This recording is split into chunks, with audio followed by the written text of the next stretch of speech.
Jesus, num dos evangelhos, ele diz que Satanás ou o diabo é o pai da mentira.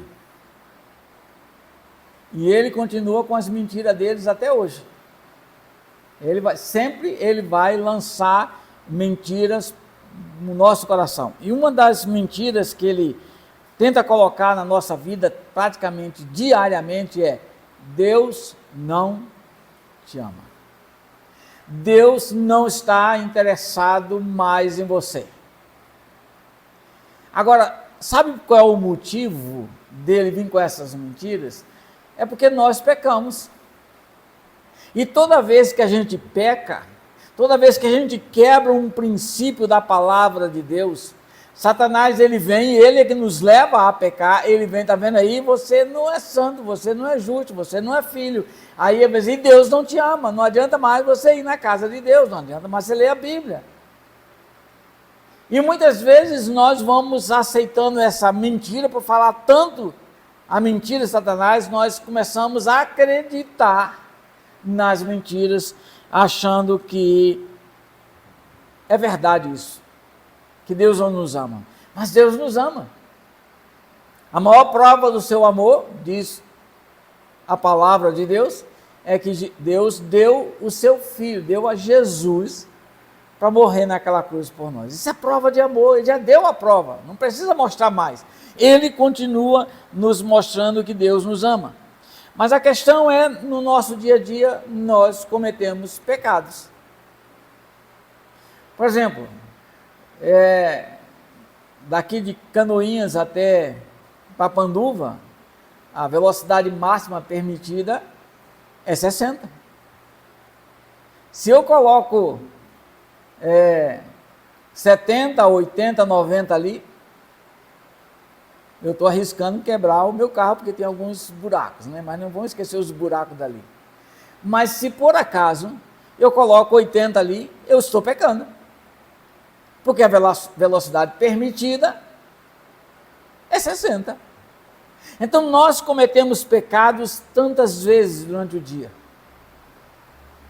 Jesus, ele nos fala no Sermão do Monte, só olhar com uma mulher com desejo sexual, não precisa nem praticar o ato, é só o desejo no nosso coração, nós já cometemos pecado.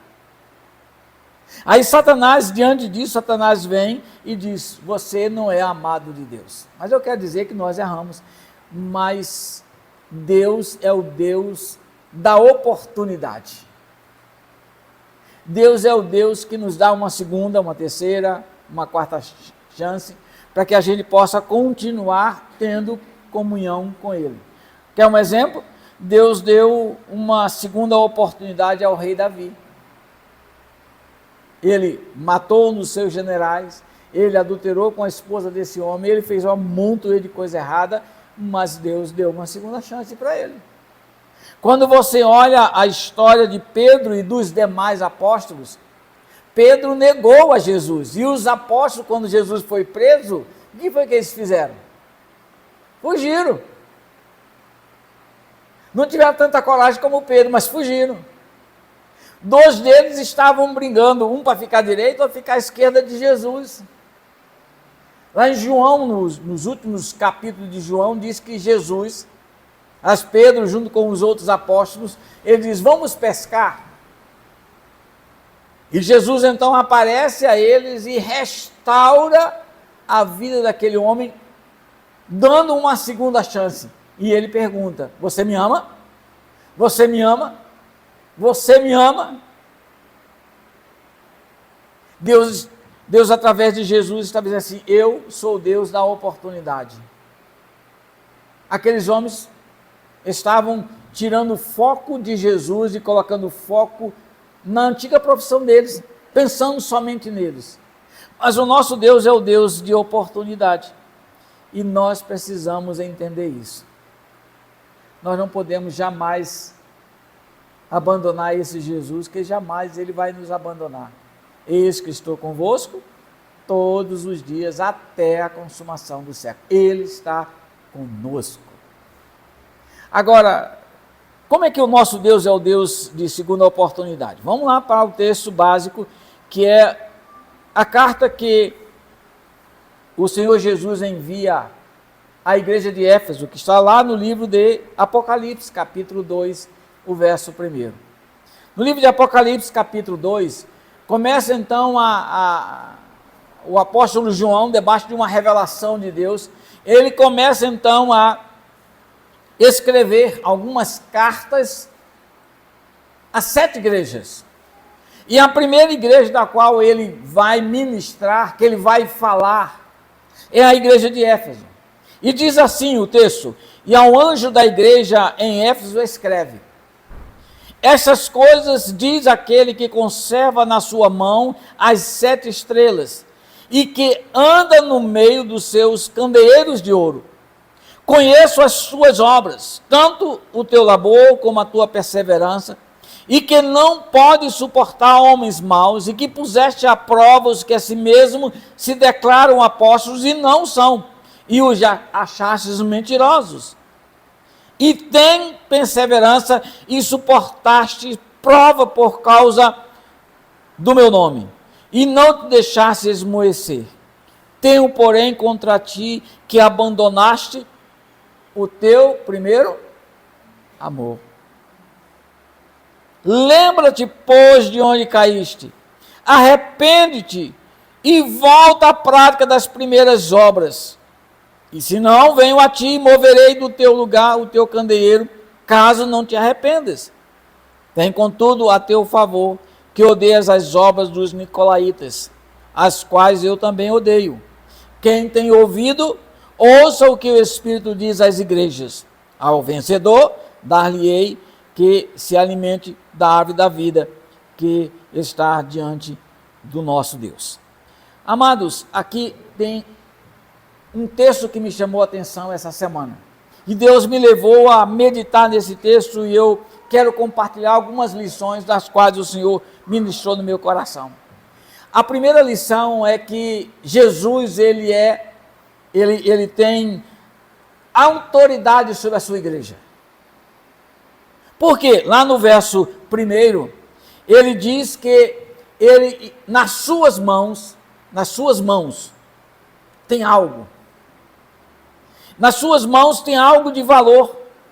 Diz assim: ao anjo que está em Éfeso, escreve essas coisas, aquele que conserva na sua mão direita as 7 estrelas. Essas estrelas são a igreja do Senhor.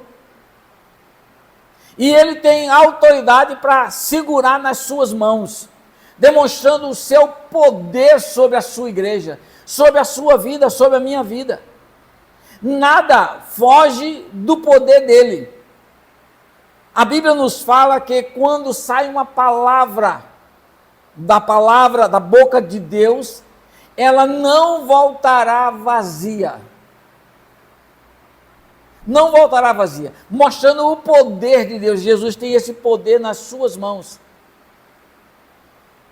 Paulo, quando escreve a carta à igreja de Éfeso, ele diz que o nosso Deus, ele é poderoso para fazer muito mais além, abundantemente daquilo que nós pedimos ou pensamos, pelo poder que opera na sua vida, nas suas mãos. Deus, ele é poderoso porque ele é soberano sobre a sua criação, sobre a sua vida, sobre a minha vida. Esse texto nos mostra, o primeiro fato é que quando Deus olha para a sua igreja, ele diz assim: eu tenho poder sobre a sua vida. Mas também ele tem esse poder, aí o verso 1 também diz, e que anda no meio dos 7 candeeiros de ouro. Então ele está andando no meio. Não é um Jesus que está no céu, lá distante, olhando para nós. Não, ele está andando no meio da sua igreja, ele está observando. E quando ele olha, quando ele percebe, quando ele está andando no meio da sua igreja, ele vai conhecer a sua igreja, qual é o estado que ela está passando, ou onde ela está. Quando Deus olha e passa na sua vida, ele sabe o que está acontecendo dentro do seu coração, dentro do meu coração. Mateus, quando escreve o seu evangelho, ele diz que Jesus percorria todas as aldeias e cidades, todos os lugarejos ele andou. aí ele faz uma afirmação, por ele ter andado, ele ter visto, ele diz, o meu povo, o povo de Deus, são como ovelhas que não têm pastor.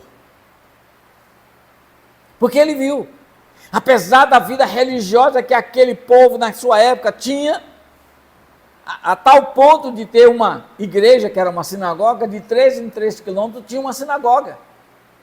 Para que no sábado eles não pudessem andar além do limite permitido pelos judeus. Então eles tinham que ter uma próxima, e tinha muitas, mas ele disse, mas mesmo assim, o meu povo são como ovelhas que não têm pastor. Então, por Jesus ele andar em nosso meio, sabe o que ele diz? Eu conheço você. Não estou aqui falando de política, mas o nosso presidente, ele não conhece o nosso povo. Ele não anda no meio do povo. E com isso não sabe a sua necessidade. Porque a partir do momento que ele vai andar no meio do povo, ele vai vendo o que o povo precisa. Quer seja o presidente, quer seja o governador, quer seja o prefeito. Quer seja até o pastor da igreja, que precisa conhecer as suas ovelhas. Salomão, escrevendo o livro de Provérbios, ele diz, conhece bem as tuas ovelhas. Então, o pastor ele precisa sair e começar a andar com as suas ovelhas, e aí ele vai descobrir as suas necessidades. Aí, esse texto aqui diz bem claro que Jesus, ele anda no meio da sua igreja, então ele nos conhece. Ele sabe das nossas fraquezas, sabe dos nossos desafios. Em segundo lugar que esse texto nos ensina, é que Jesus não só tem autoridade sobre a sua igreja, não só ele anda no meio da sua igreja, mas no verso 2, ele diz assim, eu conheço as tuas obras. E essa palavra conhecer aqui, não é conhecer de fato, é ver. Por ele andar no meio da sua igreja, então ele vê como está a sua igreja. Ele está vendo. Porque, geralmente, quando eu chego em casa depois de pregar no domingo, a esposa diz assim, ou depois de uma sessão extraordinária da igreja, ela diz, você precisava ver o seu semblante, como você reagiu àquela pessoa que levantou algumas perguntas, você precisava ver. Porque muitas vezes, diante das situações, a gente começa a mostrar com os nossos olhos, nossas atitudes. O nosso semblante não esconde aquilo que está lá dentro. Aí Jesus, por ele ter autoridade, por ele estar passeando no nosso meio, ele está andando no nosso meio, no meio da sua igreja, no meio do seu povo, no meio dos homens, aí ele vê o que está acontecendo. Mas o que estava acontecendo com aquela igreja? Primeiro, aquela igreja era uma igreja que trabalhava. Era uma igreja que servia. E servia com excelência. Ele diz assim, eu conheço as tuas obras. Ele diz assim, eu estou vendo que você trabalha. O que você faz pela obra de Deus? O que eu estou fazendo pela obra de Deus? Quando eu faço, Deus está vendo. Ele sabe. Não adianta eu dizer que não fiz ou que fiz, mas ele sabe. Mas ele vai mais adiante e assim, eu conheço as tuas obras, eu sei das tuas obras, mas também, ele diz assim, tanto o teu labor como a tua perseverança. Ele via a obra, mas também via o trabalho, via o esforço daquela igreja em fazer, em até, podemos assim dizer, em nadar contra a correnteza. Quando todo mundo estava indo para um lugar, aquela igreja disse, não, nós vamos obedecer à vontade de Deus, que é boa, perfeita e agradável. Quando você olha a igreja cristã, quando você olha a igreja que está registrada na palavra de Deus, na Bíblia, você vai ver que ela lutou contra não só a parte espiritual, mas muitos outros aspectos. Era uma igreja que batia contra a sociedade. Quando a sociedade dizia que as coisas eram daquele jeito, ele dizia assim, não, o jeito de Deus não é esse. Quer fosse na comida, quer fosse na bebida, quer fosse nos relacionamentos, quer fosse no casamento, eles vinham de encontro. E Jesus diz assim: eu conheço as suas obras, conheço o teu labor. Você está lutando contra a correnteza. Mas ele falou assim: mas eu também vejo o seu esforço e a sua perseverança. Perseverar significa continuar. Apesar das dificuldades, apesar dos contras, a gente assim, eu vou continuar fazendo na mesma tocada. É você entrar no piloto automático e você colocar o seu carro no piloto automático, assim, a velocidade é 80. E o carro vai a 80. Aquele carro continua perseverante. Se aumentar um pouquinho a velocidade, o computador de bordo puxa para 80. Se baixou, ele aumenta a velocidade porque ele quer que fique a 80. Isso é perseverança. E muitas vezes, diante dos desafios que a vida nos apresenta, nós começamos a dizer: não vale a pena servir a Deus. Eu trabalhei tanto, ninguém nunca disse nada para mim, nunca recebi um presente. Eu fiz tanto. Os desafios foram tremendos que eu passei, noite a frio, noite em claro. Aí Jesus olha para aquela igreja assim: eu sei as tuas obras, eu sei as lutas, mas eu também sei a sua perseverança. Era algo latente que todo mundo que passasse podia ver o que aquela igreja estava fazendo. Mas Jesus via também o interior daquela igreja, não somente o exterior, mas o interior. Por quê? A Bíblia nos fala no Salmo 139, sonda-me, ó Deus. E ele vai dizendo: de onde me fugirei do teu espírito? Aí ele vai dizendo: se eu for no lugar claro, o Senhor vai estar. Se eu for no lugar escuro, o Senhor vai estar. Se eu for no céu, onde eu estiver, onde eu for, o Senhor vai estar presente. A Bíblia nos diz que Deus nos conhece. Antes do pensamento vir à nossa cabeça, Deus já sabe. A Bíblia nos fala no livro de Marcos, capítulo 5, quando Jesus estava na sua casa, chegaram 4 amigos trazendo um paralítico e colocaram esse paralítico diante da presença de Jesus. E Jesus faz uma afirmação: filho, perdoados estão os teus pecados. Aí os fariseus que estavam ali começaram a pensar, nem a falar, a pensar: quem é que pode perdoar pecados senão Deus? Esse homem está isso é uma blasfêmia. Aí a palavra de Deus diz: Jesus, sabendo no seu espírito o que aqueles homens estavam pensando, olha para eles e diz: o que é mais fácil dizer a esse homem? Perdoados estão os teus pecados, ou pega o teu leito e anda. Pode ir embora para casa. Como é que Jesus ficou sabendo? Porque o Espírito Santo de Deus falou para ele. Então o Espírito Santo de Deus, ele sabe o que passa dentro do seu coração. É por isso que o texto de Apocalipse diz que eu tenho algo a teu favor, porque você odeia os nicolaítas, um sentimento de rejeição àquela doutrina errada que estava sendo ensinada na igreja.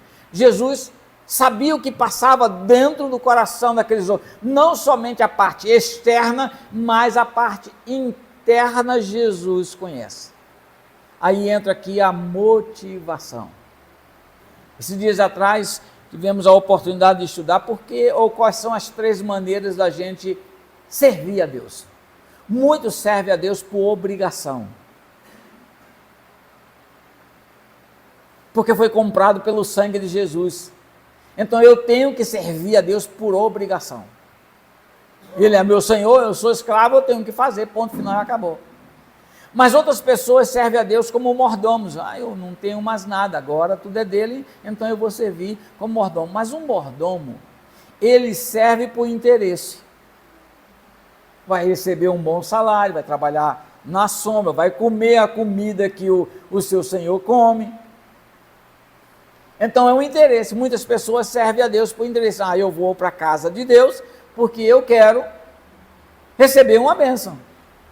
Depois que recebe a bênção, tchau, eu volto quando precisar novamente. Mas tem outras pessoas que servem como Jesus. Jesus diz assim: eu vim para servir. Essa palavra servir, quando Jesus se reúne com os discípulos e lava os pés dele, ele assim, vocês me chamam de mestre, eu sou mestre, eu sou, mas eu vim para servir. Essa palavra servir aí não é doulos, escravo, por obrigação. Não é oicônomo, que é o mordomo. Ele assim, eu vim servir como diácono. É como por amor. Quando nós servimos a Deus por amor, quando nós estamos na casa de Deus por amor, Ele sabe qual é a motivação do nosso coração, porque Ele nos conhece. Ele conhece você, conhece a mim. Não podemos ir diante de Deus com uma máscara, porque ela cai. Porque Deus sabe o que está detrás da máscara. Quando a gente acha que está tudo bem, quando não está bem. A gente olha que Deus, Ele nos conhece por dentro. E Ele revela a quem Ele quiser revelar o que está por dentro do nosso coração. No livro de 2 Reis, quando Eliseu repreende o seu discípulo chamado Geazi, ele diz, onde é que você estava? Onde é que você estava, o rapaz?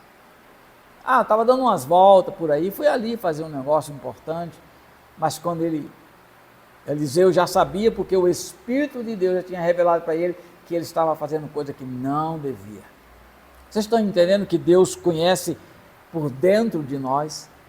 Deus conhece aquilo que estamos fazendo, Ele está vendo, mas também Ele sabe a motivação e os sentimentos que estão dentro do nosso coração. É isso que a palavra de Deus está nos dizendo aqui. Deus está dizendo para aquela igreja, eu conheço as tuas obras, vocês estão trabalhando. Eu estou vendo que vocês são perseverantes, eu sei que vocês estão por lutas, mas também eu sei o que está dentro do seu coração, da motivação que está levando a você passar por tudo isso. Eu sei o que está acontecendo. Mas a gente vai olhando assim, no verso 6, aliás, no verso 5, ele diz assim, mas eu tenho uma coisa contra você. Só uma coisa. Você perdeu o primeiro amor.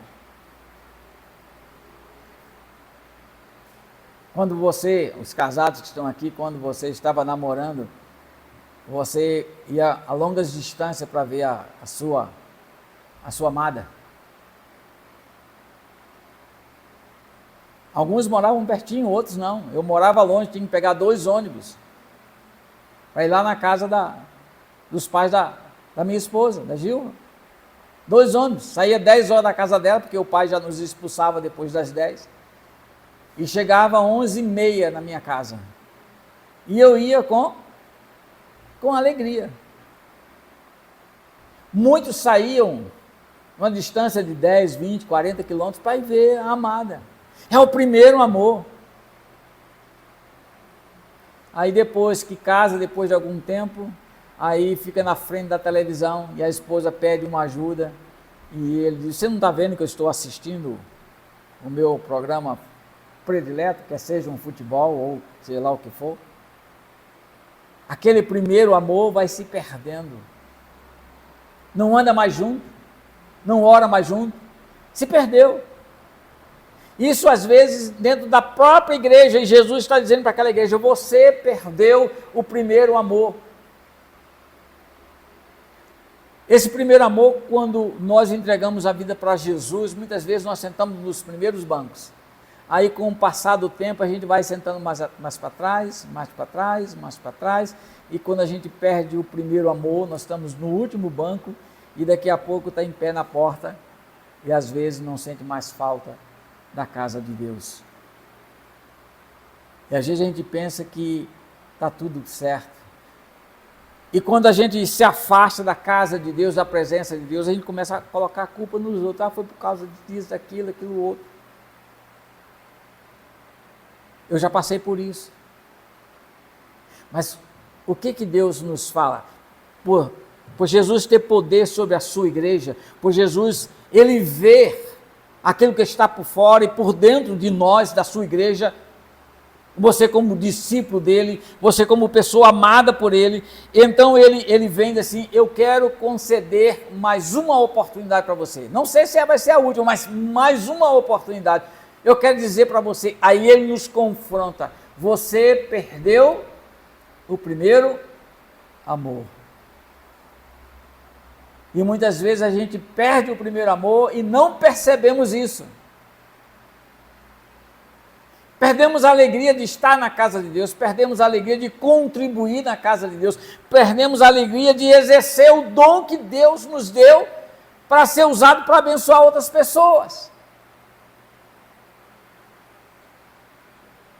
Isso eu tenho visto dessa caminhada que eu tenho como pastor, como cristão, anos após anos, pessoas que caminhavam, corriam, hoje já não correm mais, estão andando, e outros que estavam andando, nem andam mais.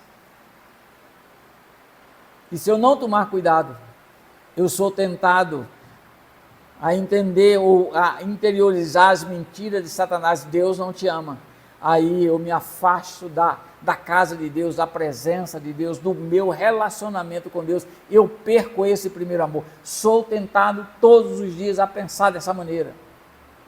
Não é somente os irmãos. Como dizia um determinado pastor, dá um chute no pau da barraca, e a barraca cai em cima de você, e quem estiver ali por baixo, tentar sair debaixo dela. Não, não pode ser isso. Aí Jesus vem, como ele tem autoridade sobre a sua igreja, ele vem e confronta a sua igreja, ele vem e nos confronta. Agora, quando ele nos confronta, o que ele espera de nós? Qual é a reação que ele espera de nós? Aí, Apocalipse capítulo 2, o verso 6, ele diz assim: lembra-te de onde caíste. Lembra de onde caíste. Lembra o que fez você se afastar de mim. Arrepende-te e volta à prática das primeiras obras. A primeira coisa, quando Jesus ele olha para nós, ele caminha no nosso meio, ele vê as coisas erradas que estão acontecendo com a nossa vida, então ele vem e nos confronta, ele abre a cortina e diz: eu tenho uma coisa contra você, você perdeu o primeiro amor. Mas o que ele espera que a gente, quando a gente é confrontado, o que ele espera que a gente faça? Ele diz bem claro: lembra-te de onde caíste. Aqui está o primeiro passo para que a gente possa experimentar essa oportunidade de Deus. Deus está nos dando uma oportunidade. Então nós precisamos nos lembrar aonde foi o desvio. O que está causando a gente se separar de Deus, das coisas de Deus, das pessoas que Deus nos ama, e começar a trilhar num caminho que Deus não quer que a gente trilhe, que a gente sabe que no final dele é o caminho de morte. Eu tive a oportunidade de conhecer vários missionários que trabalharam na década de 50, 60, ali na região do Tocantins. Naquela época era o norte de Goiás. E não tinha estrada. Nós foram para lá, foram de navio até Belém, do Rio até Belém, depois pegaram outro barco e chegaram até Tocantinha. E outro a Tocantinópolis. E ali eles pregavam o evangelho, eles montavam uma equipe, montado num cavalo, elas iam e pregavam o evangelho. E eu falei para ela: dona Marcolina, por acaso alguma vez nessas suas caminhadas a senhora errou o caminho? Aí ela deu um sorriso para mim e falou assim: várias vezes. Porque a gente ia a cavalo, era um trilho, aí é para cá ou para lá?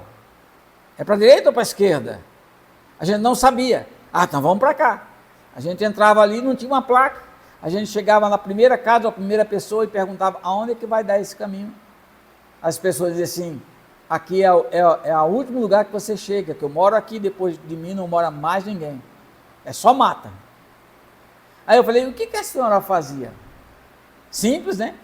Ela deu aquele outro sorriso assim: eu voltava pelo mesmo caminho. Chegava até aquela encruzilhada e trilhava novamente o nosso caminho para chegar ao nosso destino. É por isso que Jesus diz à sua igreja, diz para você, diz para mim: lembra-te de onde caíste.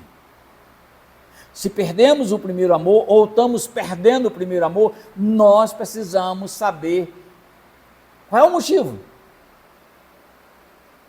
Se eu não sei qual é o motivo, então eu não vou pedir perdão. para mim eu vou continuar, mas eu preciso fazer um autoexame. Aí entra o Salmo 139.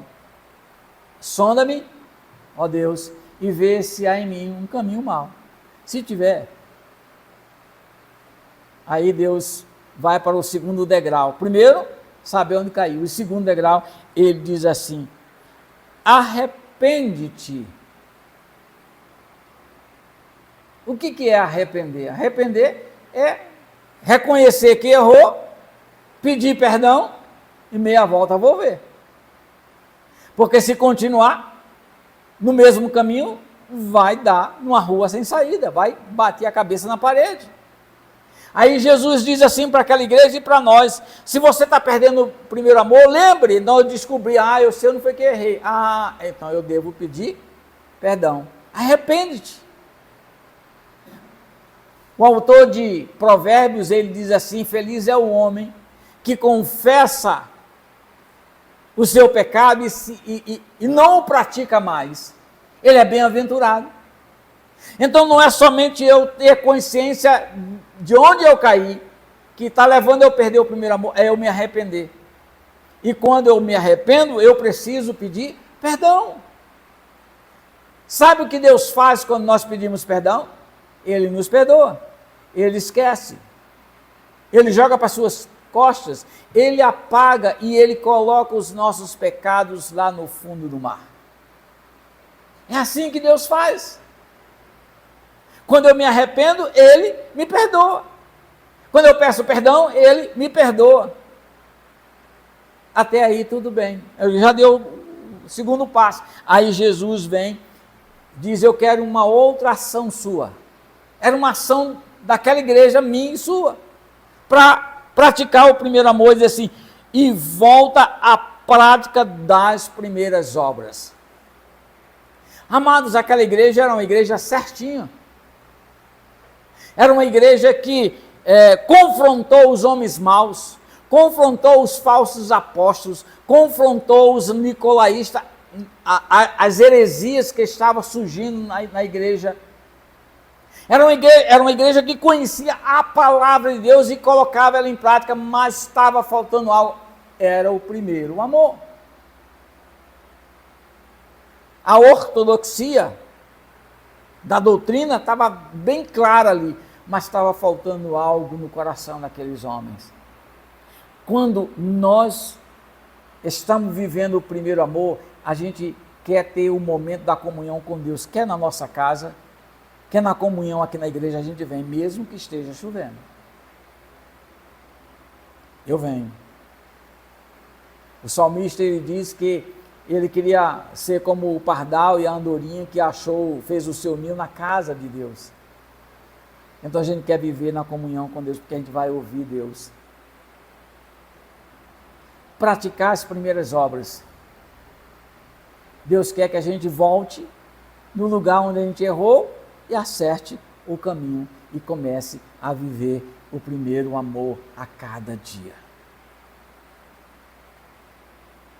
E para terminar, Deus olha para a sua igreja, olha para mim, olha para você e diz assim: eu ando no meio, eu tenho autoridade sobre a sua vida, eu estou no meio da igreja, estou vendo o que está acontecendo, sei as suas obras, as suas lutas, eu sei que você tem lutado contra os homens maus, tem repreendido as doutrinas erradas, a heresia não entra na sua vida, mas falta o primeiro amor. Mas se você obedecer a minha palavra, aí ele diz assim: ao vencedor,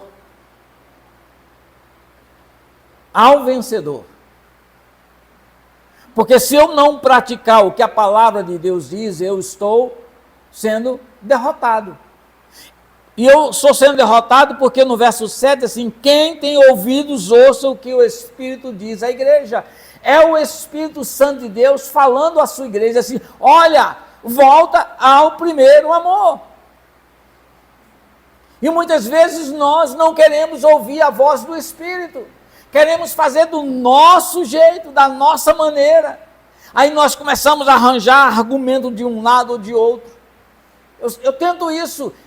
O diabo tenta isso na minha vida, mas quando eu vou à palavra de Deus e deixo o Espírito Santo de Deus falar comigo, eu falo, opa, tem alguma coisa aqui que precisa, eu estou saindo do rumo. Aí Jesus diz com a pessoa do Espírito Santo, e ele veio para nos guiar em toda a verdade. Aí eu deixo o Espírito Santo de Deus me guiar da maneira correta. Precisamos parar para ouvir o que o Espírito Santo de Deus diz. Não a voz minha, não a voz de Satanás, mas a voz do Espírito. E quando o Espírito Santo de Deus falar, eu preciso obedecer, deixar ele me guiar. Aí ele diz assim, ao vencedor, aí eu vou vencer. Qual é a promessa? E aqui a gente termina a meditação de hoje. Dar-lhe-ei que se alimente da árvore da vida que se encontra no paraíso de Deus. Imaginou eternamente na presença de Deus? Apocalipse ele diz isso. Jesus, quando voltar para buscar a sua igreja, ele diz, seja bem-vindo, entre no meu reino que está preparado desde a fundação dos séculos, vós que praticais a minha vontade, a justiça. Mas aqueles que desobedecem, que não escutam a voz do Espírito, ele diz assim, eu não vos conheço. Não vai poder entrar no reino dos céus. E Deus nos fala nessa noite, fala para mim, fala para você. Nós não podemos perder o primeiro amor. Se nós quisermos mudar a meditação de hoje, colocar um outro título, além do Deus da oportunidade, nós poderíamos colocar, faça da coisa principal a coisa principal. Não que o reino de Deus seja uma coisa, que o reino de Deus é o reino de Deus, mas faça do reino de Deus a coisa principal, o principal da sua vida. Qual é? O primeiro amor. Amarás o Senhor teu Deus de todo o teu coração, de toda a tua alma, de todo o teu entendimento. Aí quando eu pratico isso, é porque eu vou fazer as coisas porque eu amo a Deus.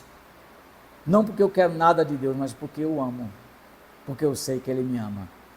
Aí eu vou abrir mão da minha vontade para fazer a vontade de Deus, que é boa, perfeita e agradável.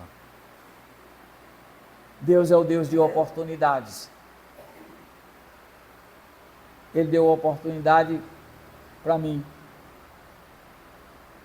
Quando eu estava vindo de um lugar onde adora Satanás, os demônios, o carro que eu estava capotou. E quando o carro começou a capotar, eu disse, Deus, se eu morrer aqui, eu vou para o inferno, me dá mais uma chance. Eu pedi isso para Deus. E o carro parou de capotar. Não aconteceu, só me feri na mão. Meu irmão torceu o tornozelo dele e a pessoa que estava dirigindo o carro ficou em cima dele, mas não teve nenhum arranhão. Foi algo assim sobrenatural. Eu vejo como Deus ouviu a minha oração. Só que eu empurrei com a barriga até um dia que eu tive um sonho. E nesse sonho era uma estação de trem. E o trem estava partindo. Aqueles vagões antigos, que você entra assim, ó, no início ou no final dele, tem umas escadinhas, tem uma porta assim. Estava saindo aquele trem e eu cheguei lá e perguntei, quando está indo esse trem? Aí a pessoa falou, está indo para o céu. E é o último trem, não vai ter mais. Eu corri e peguei aquele vagão assim nos finalmente.